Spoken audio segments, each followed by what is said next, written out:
गेल्या 2.5 वर्षात अखिल भारतीय मराठी चित्रपट महामंडळाच्या काळजीवाहू कार्यकारी मंडळांनी केलेल्या हार्दिक गैरव्यवहाराची चौकशी करून 2 महिन्यात अहवाल सादर करण्याचे आदेश धर्मादाय आयुक्त निवेदिता पवार यांनी दिले. निवडणूक होऊन नवीन कार्यकारिणी अस्तित्वात येईपर्यंत संस्थेचे आर्थिक व्यवहार निरीक्षकांच्या सहीने करण्यात यावेत, असा आदेश धर्मादाय आयुक्त निवेदिता पवार यांनी दिला आहे. या काळात कोणतेही धोरणात्मक निर्णय घेऊ नये असाही आदेश त्यांनी दिला आहे. सभासद बाबासाहेब लाड आणि सुनील मुसळे यांनी गुरुवारी पत्रकार परिषदेत ही माहिती दिली आहे.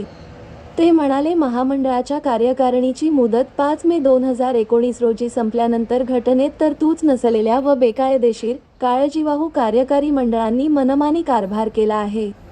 त्याविरोधात आम्ही सभासदांनी आंदोलन करून धर्मादायसह आयुक्त त्यांच्याकडे कार्यकारिणीला आत्ताच मनाई हुकूम व्हावा व संस्थेवर प्रशासन नेमावा अशी मागणी केली होती.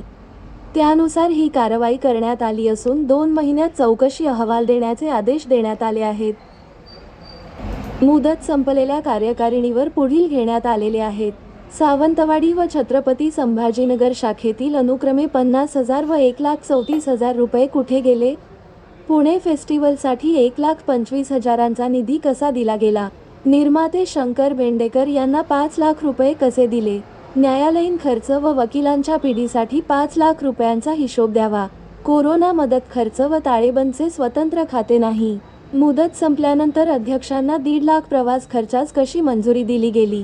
निवडणूक खर्चासाठी 15 बेअर धनादेश रक्कम व तारीख न टाकता ठेवणे.